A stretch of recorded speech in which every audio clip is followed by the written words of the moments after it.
He died on a Thursday morning with rain clicking softly against the hospice window and my name still alive in the fading ink of the leather-bound journal he kept at his bedside. That was the last time I saw him thin, half asleep, drifting between breaths, but still mine, still my father. I stayed with him until midnight, holding his papery hand, whispering lines from the same storybook he used to read to me when I was small enough to curl beneath his arm. The nurse told me he wasn't likely to make it through the night. I told her I already knew. My name is Marcus Doyle. I'm 41 years old. For the past year, I was the only one who visited him during those final months in hospice care. Every Saturday at 10, sometimes Sunday if the schedule got tight, I brought his usual dark roast mocha from Haven's, read him pieces of the newspaper, and sat quietly while he dozed in and out of sleep. I never asked why my siblings stopped coming.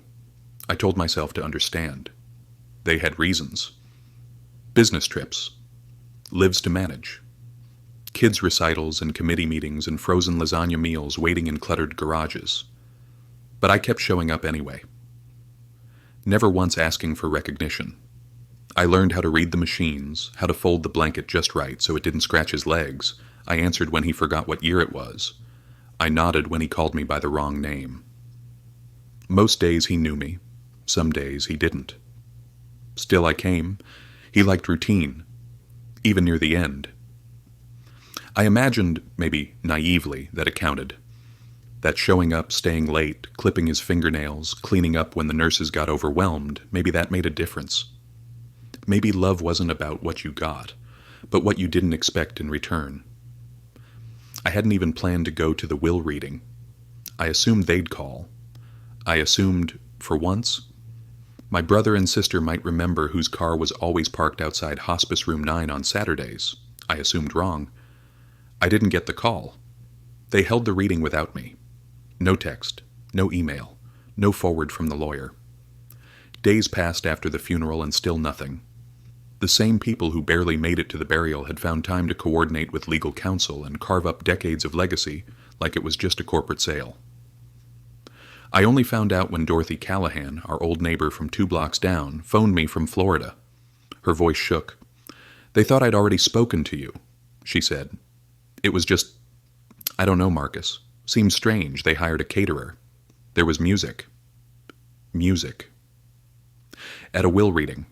I didn't scream. I didn't beg. Grief had already chewed most of the sharp edges out of me. I sat on the edge of my bed for a long time, the phone still warm in my hand. And then I reached for the drawer where I'd kept the envelope. It was cream-colored, thick, with the law firm's name typed neatly on the front. My father had handed it to me 2 weeks before he passed. His fingers shook, but his voice had been clear. "Don't open it," he said. "Just make sure they read it." I hadn't known what it meant then, but I knew now. They didn't want me there, because they thought there was nothing left with my name on it. That's what Dorothy told me, through clenched teeth. They said, "There wasn't anything for you. So you weren't needed. I shouldn't be telling you this, but Marcus, I thought you might have chosen to stay away. I'm so sorry." I thanked her. I said it calmly, though it felt like the wind had gone out of the room. Not because I cared about antiques or stock dividends or Dad's old coin collection locked in a safe behind the office bookshelf, but because it felt like I'd been cut away from the story. Written out of the final chapter, like I was never part of it to begin with. He'd faded in my arms. I'd stayed while they got on planes and went back to their curated lives, and somehow in the end their absence had been rewarded with presents, their silence preserved in photos, smiling next to inheritance. I stared at the envelope again. The corners were still sharp, still sealed. A part of me wondered if it was just his journal, or a thank you note. But another part, the quiet, steady part that grew. After a year of watching a man forget the names of his grandchildren, knew better. I didn't send the letter to my brother, even though he was always more logical. I didn't send it to my sister, who could cry on cue if someone else was watching. No. I mailed it. The next morning to the family lawyer. Certified mail. Signature required. Let them pass the wine around and divvy up the relics. They had no idea what was coming. 3 days after the funeral, I got the call. It was almost evening. The sky outside had turned that watered-down navy color, the kind that makes the houses on the street look like drawings half erased. I was heating soup when my phone buzzed, and I almost let it go to voicemail. But the caller ID said Dorothy Callahan. And something about seeing her name, someone who used to bring pumpkin bread to our door every October when I was a kid, made me answer. "Marcus," she said, her voice rough like she'd been crying or chain smoking. "I just thought you should know." She paused, and in that pause I already knew. My stomach souring, breath snagging. I turned off the stove and leaned on the counter. They held the will reading yesterday. Silence. I thought maybe I hadn't heard her right. "You mean yesterday, as in without me?" "I assumed you were there," she said quickly, then quieter. "But now I realize, Marcus, I'm so sorry. I shouldn't be the one telling you this." Her voice faltered. She kept apologizing, stumbling over the words. I barely spoke. She told me it was held at Harwick & Sons, the same firm Dad had used for 30 years, that the whole thing had been catered tea sandwiches and apple cider spritzers. That music had played in the next room. Jazz, she thought. She wasn't even supposed to be there, just dropping off something for her own estate planning. But she recognized my brother through the window and stopped in to offer condolences. They looked so cheerful, she said, like she was ashamed of the sentence itself. Your sister joked about the old piano finally going to someone who wouldn't let it gather dust. I let her talk, numb, detached, as if the story belonged to someone else. But then she said, "They told me you weren't included, that there wasn't anything for you, so they figured it'd be kinder not to invite you." Something rang in my ears, like the air itself had gotten louder, not forgotten, removed. I thanked her, though I'm not sure how I said the words. My hands were shaking. I stared at the fridge, where a nurse's thank you card still hung with a magnet shaped like a daisy. She'd written, "Thank you for making his Saturdays easier." Now I could barely remember my own name. I sat on the kitchen floor because I didn't trust my legs. All I could think was how I'd helped my father to the bathroom more times than I could count during those final weeks. How many bruises I'd inadvertently seen while changing the bedsheets. The way he winced when I helped him shift his weight, murmured, "Thanks, kid," even when I knew he barely had the strength to talk. Every damn detail carved into me like wet clay molded around grief, and in the end, none of it had registered. They had excised me neatly from the narrative. The dutiful middle child, erased. I didn't cry. Not then. What followed was quieter. Stranger. I walked upstairs and opened the top drawer of my father's old roll-top desk, the one he gave me when I moved into my little apartment years ago. The envelope was exactly where I left it, postured upright between two folders of old tax documents as though it had been waiting patiently. Cream-colored. Heavy.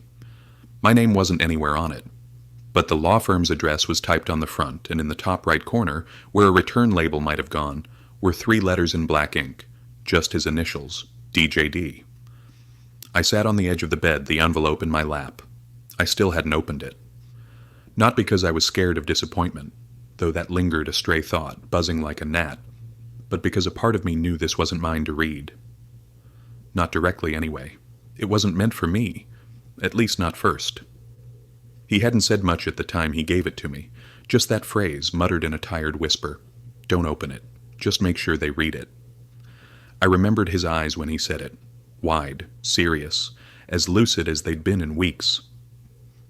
I didn't ask questions. Maybe part of me suspected what it was. Maybe I hoped, secretly, that he had found one final way to carve out a place for me in the family's crumbling archive. I got up, walked down the hall, and packed the envelope in a small cardboard box. The next morning I went to the post office. I didn't call James, my brother, who'd no doubt taken charge. I didn't text Leah, my sister, who would have dusted off another performance of manufactured guilt. I didn't even email the lawyer. I addressed it to Harwick & Sons, attention to Mr. Lewis, sealed it with my own initials, and paid for certified mail. Signature required. By the time they opened it, I'd made sure it was too late to pretend they hadn't received it. Let them read the smiles off their faces. Let them unravel. That final week, I knew something wasn't right. Dad's skin had taken on that papery softness, yellowed and almost translucent in the light. His voice faded in and out, but when he did speak, it carried a strange kind of weight, like every word cost him something. The hospice room had become familiar by then. The clock with its ever-sweeping second hand, the sterile floral patterns on the curtains, the pale green recliner I sat in every Saturday without fail. Familiar, yes, but not comfortable. That Saturday I walked in with his coffee. French roast, 1 sugar, no cream, and found him more alert than usual, his eyes wide open and tracking as I entered. He didn't smile. His hands trembled, barely strong enough to hold the paper cup I offered, but he waved me toward the bed. He looked more serious than I'd seen in weeks, maybe ever.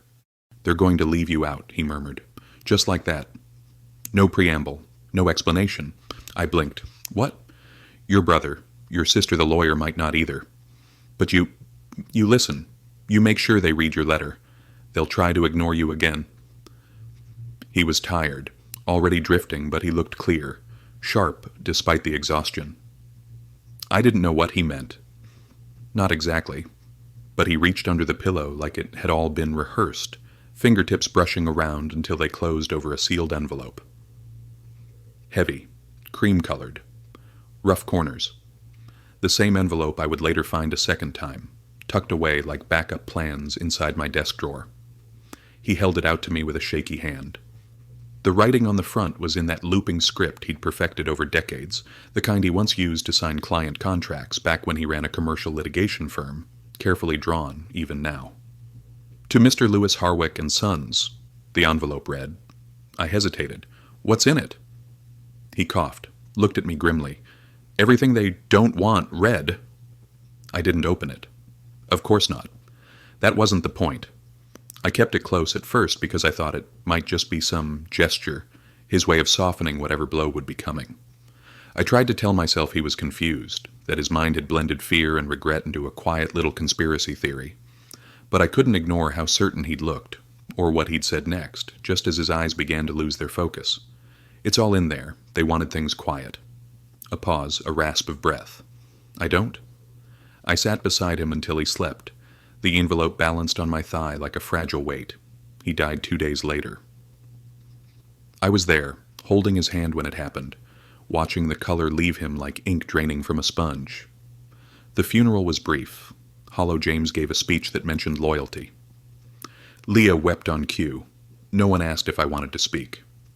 After the call from Dorothy confirmed what I'd dreaded, that they'd buried my last link to anything that felt like recognition, I went upstairs and found the envelope again. As if it had summoned itself into being, and I knew in an instant not only what I had to do, but why he'd trusted me with it, because I was the only one left who hadn't vanished when it became difficult. The letter wasn't my revenge, it was his. I mailed it the next morning. No hesitation. I drove to the post office just after sunrise, the kind of quiet time where the world hasn't remembered itself yet. I slid the sealed envelope into its box, paid the extra for tracking and signature. Watched the clerk press the receipt into my palm like it meant something sacred. On the walk back to my car, I felt a little less like a ghost. A few days passed. I didn't tell anyone what I'd done. Every conversation felt like wading knee-deep through silence, so I avoided them altogether. I cleaned out more of Dad's things from my basement, a few old framed diplomas, a stack of yellowed crossword books, the cufflinks he used to wear to court. I found an old cassette player in one of the boxes, labeled Trial Prep 97, but inside was a tape of him singing quietly to himself. Beatles covers. Off-key, but sincere. I don't know why I listened to the whole thing, but I did. And then, on a gray Wednesday morning, my phone rang. Unknown number. It was Mr. Lewis. His voice was clipped but not cold. "Mr. Doyle," he said. "We received an envelope yesterday. Dated. Registered. Your father's handwriting on the exterior. I wanted to verify, was this from you? In the sense that I mailed it?" "Yes." A pause. Paper rustling in the background. "I've reviewed the contents. As your father's legal counsel, I can confirm the material is substantively new and bears legal weight under California probate law. It includes statements and a notarized addendum witnessed prior to his death." There was a strange tone in his voice. Not excitement, not quite guilt, almost respect. "Your father was very clear," he continued. "This was to be opened only after the initial reading, in front of all beneficiaries, publicly, unabridged." I let out a breath. Realized my shoulders had been tight for days. "When is that happening?" I asked. "There's rather a lot to sort," he admitted, "but I intend to carry out your father's instructions to the letter. Rest assured, Mr. Doyle, no one will be able to ignore this." I nodded, though he couldn't see. My mouth felt dry. "Thank you," I said. He hesitated before ending the call. Your dad must have trusted you very much." The line clicked off. I stared at the phone for a long time, then placed it gently beside the forgotten soup bowl I hadn't cleared since Sunday. Trusted me. It wasn't about what I'd gain. It was about what I could not, would not, let them erase. I didn't retaliate with threats. I didn't go shouting on social media or storm their homes. I prepared. Pulling the sliding drawer from under my father's hospital bed had started something, though I didn't understand it at the time. I thought I was just helping. Sitting with him while the world outside moved on, waiting for his next breath, reading aloud when he couldn't see well enough on his own. I didn't expect it to turn into anything. Certainly not strategy. But once I realized just how far they'd gone, how cleanly and confidently they'd sliced me out, it became impossible to keep pretending our family was built on anything but illusions. Dad had been careful. That letter, the sealed envelope, hadn't been his only quiet move.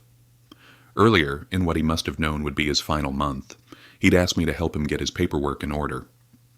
I thought he meant his taxes or maybe instructions for the funeral. Nothing extraordinary. But after I rolled his wheelchair over to the desk in the hospice family room and laid out the folders one by one, he asked me to open his laptop, told me the password, and then we spent 4 hours revisiting everything. He dictated revisions to the will.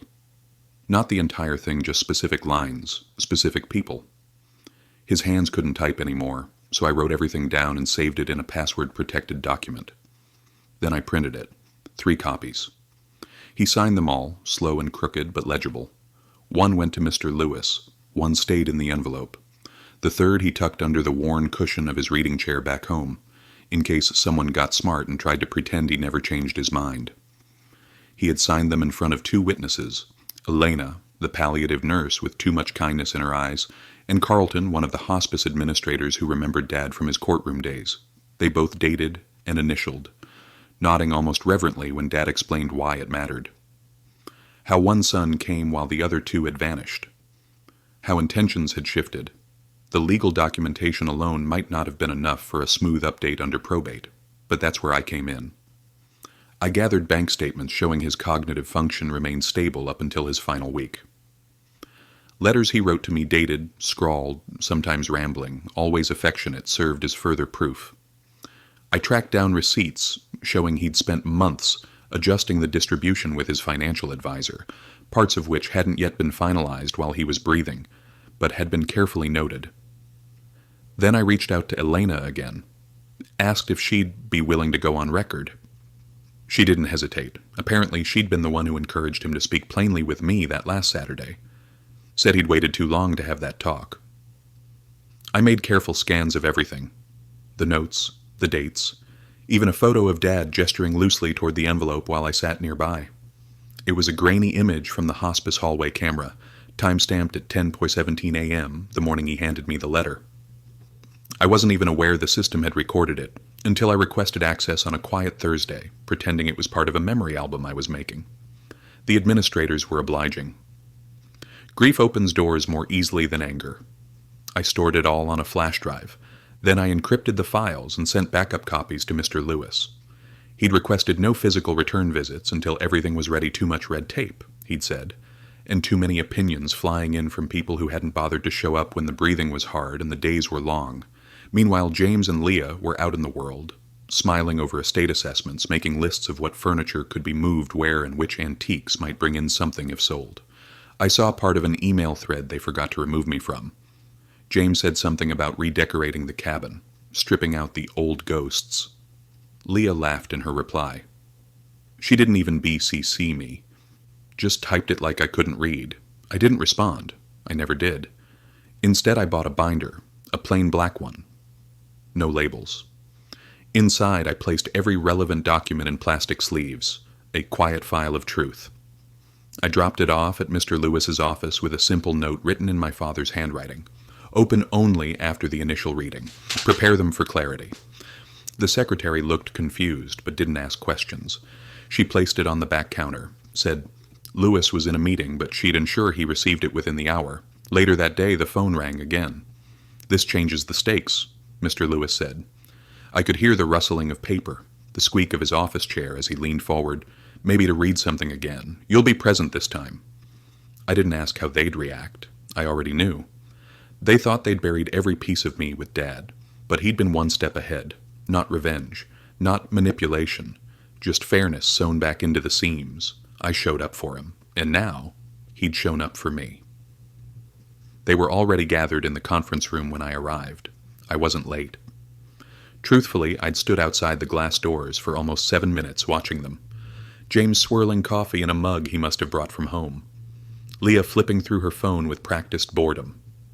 They looked relaxed, confident, and why wouldn't they be? From their perspective, this was just another formality, a quick meeting to finalize their imagined inheritance. The spoils of a life they hadn't bothered to witness unravel. Mr. Lewis opened the door himself and greeted me with an expression I couldn't read right away. Half apology, half steel. He guided me in without explanation and gestured toward the single seat left across from James and Leah. I sat down slowly, not bothering to hide the way I looked at them. Leah raised her eyebrows at me. James didn't even blink. "We already did this," he said, straightening the front of his blazer like he was waiting for the valet. "What's the point of dragging us back here for a second reading?" Lewis didn't answer right away. Instead, he reached into his leather briefcase and pulled out a different folder. Not the navy one he'd used last time. This one was dark red. A quiet kind of signal. He placed it in front of him and rested both hands on its surface before looking around the room. "There has been a development," he said. "After the initial reading of the will, I received a certified letter, a supplemental directive from your father." Leah scoffed. "Supplemental?" Lewis didn't flinch. "It includes a personal letter of intent, revised allocation instructions, and a notarized statement written while your father was still of sound mind. Dated, witnessed, recorded, per state guidelines." James leaned forward, nostrils flaring just barely. "Are we supposed to believe he rewrote his will behind our backs, with him half sedated in hospice?" Lewis opened the folder. He didn't raise his voice. He didn't pause for opinions either. Walter Doyle instructed that this letter be read aloud in full, without interruption, and that Marcus be present while it was done. The silence that followed wasn't sharp. It was thick. Leah blinked rapidly, like dust had gotten in her eye. James didn't move. I could feel their discomfort drag against the air, trying to reshape what they thought they knew. Mr. Lewis began to read. The letter started plain. No sermon, no poetry. Just my father's voice, sturdy and clipped. "To those in this room. If you're hearing this, my time is ended. I wish I had more days, but not to chase the past, not to relive any fading triumphs or regrets. I only wish I had more time to say the truth plainly." He wrote about the hospice visits, how only one of his children came consistently, how James once promised to visit next month and never scheduled a single day, how Leah sent one bouquet of white lilies with a misspelled card and didn't follow it up. He described the weekends I'd read to him in halting paragraphs, the way I showed up softly without asking for anything, how quiet can be more powerful than applause. He didn't call them out with venom. He just told the truth, held it up like a lantern. Then the letter shifted. "To Marcus, my son and constant visitor. I leave the accounts in my Huntington portfolio. I know they're not vast, but they're yours. You showed up even when I couldn't find your name in the fog. You were there in ways I didn't deserve. Under my direction, the cabin in El Calo is to be transferred solely to you, along with the photograph that hangs in the entry. Our family, your mother's hands on my shoulder, your smile at age 6. James made a faint noise, but Mr. Lewis didn't stop. He continued reading. The letter went on to detail smaller items, too. The book of poems Mom had scribbled notes inside, the cracked leather wallet Dad always kept but never used. A handwritten story he'd started but never finished. Tiny things, but weighty, real. The final paragraph was not typed. It was written in pen with Dad's shaky hand, each line deliberate. "Marcus deserves to be seen. If you're hearing this, then you tried to make him disappear. I won't let that stand. Families don't always work the way we wish, and sometimes we fail each other deeply. I failed him too, but if I couldn't say the words aloud when I still had lungs, then I'll say them now, etched into law. He is mine, and I will not let silence take him." Mr. Lewis folded the letter back into its sleeve. Then he looked up, not at me, but at everyone. As your father made this with the full requirements for a codicil under state law, it is legally binding. The distribution as previously shared is no longer complete. Adjustments will be made according to the statements in this envelope and the attached documents he filed under trust. James didn't speak. He just pushed back his chair and stood as if planning to leave, then sank back down again, color leaving his face. Leah's lips parted, but no sound came out. I felt no triumph, no electricity, just groundedness. Like something had finally landed where it belonged. Mr. Lewis began outlining the directives that would now shift assets. Page by page calmly. No performance, no room for debate. I kept my eyes on the photograph by his desk, the one of pine trees, steady, rooted, unshaken by storms. The room stayed silent for another 10 minutes, and then it began to tremble. They filed the initial contest with barely a paragraph of argument. Something to the effect of mental decline, undue influence, confusion in his final days. A grasp at disbelief, more than anything. But Walter Doyle had been an attorney himself. He knew how to make something stand longer than doubt. Every step of the codicil was crafted to withstand a challenge. Witnesses, medical clearance, date-stamped directives. Even the ink he'd used on the handwritten portion had been noted in the nurse's file. Their attorney must have told them the odds were slim. The challenge faded within 2 weeks. No formal hearing. Just a withdrawal filed quietly and without ceremony. Leah forwarded me a screenshot of the retraction, no message attached. It arrived on a Monday morning, wedged between an ad about refinancing and someone wishing me happy birthday 3 days late. James never followed up. He did what he'd always done, disappeared when depth was required. I didn't gloat. I didn't need to. 3 days after the case closed, I drove to the lake house alone. It was technically mine now, though I still couldn't say that out loud without a flicker of disbelief moving behind my ribs. The cabin stood just as I remembered. Peeling shutters. The warped step we'd all tripped on as kids. A rusted wind chime still clinking aimlessly against the porch light. I unlocked the front door and stepped inside. The air was still. Cool. Smelled faintly of cedar and old upholstery. The family portrait still hung in the entry, my mother in a pale blouse, Dad's hand resting on her arm. The younger versions of us lined up beneath their gaze. I paused in front of it and touched the edge of the frame with one finger, feeling an odd mixture of reverence and detachment. Upstairs, the drawer still held the folded quilts my grandmother hand-stitched. I opened each carefully and laid them on the bed, brushing lint off like I was preparing a room for someone important. Maybe I was. I found myself sitting on the porch hours later, letter in hand, reading it again quietly. I wasn't sure why. Maybe I needed to hear it one more time. Not for validation, but for confirmation that some things lodged in the soul cannot be undone by forgetfulness. He wrote, "You were there in ways I didn't deserve." I don't know if I agreed with that. Maybe I just did what felt right at the time. Maybe I just didn't want him to die alone. But reading his words, I began to see something else in them. Not guilt, exactly, not obligation, but acknowledgement. The kind that isn't flashy or loud or followed by applause. Just peace. That was what I got. In the end, they each inherited their shares, though reduced. James didn't get the lake house. Leah didn't get the portrait. The things they had overlooked were given to the son who had stayed. It felt fair, not generous, not punitive, just aligned. I didn't try to reconcile with them. That window had fogged over too many times. I received an invitation to Leah's son's birthday party 2 months later. I deleted it after one glance. Not vindictively. Just with the understanding that some bridges rebuild themselves slowly, and some don't. But I made one call. I dialed Elena's number on a Tuesday afternoon and left a message. Thank you for staying with him. For signing when it mattered. I hope the new place treats you well. She replied days later with a voicemail of her own. He talked a lot about the photographs you brought. Said they helped him remember the son I never met. I'm glad I know now. I smiled when I heard it. Just a little. Then folded the letter one last time and placed it in the small wooden box that now lived below the portrait. The ink had faded slightly, the pen strokes a shade more fragile, but the words were all still there. It wasn't about a cabin or a portfolio or even the framed photograph I now dusted twice a week. It was about being remembered when it mattered most, and somehow remembered right.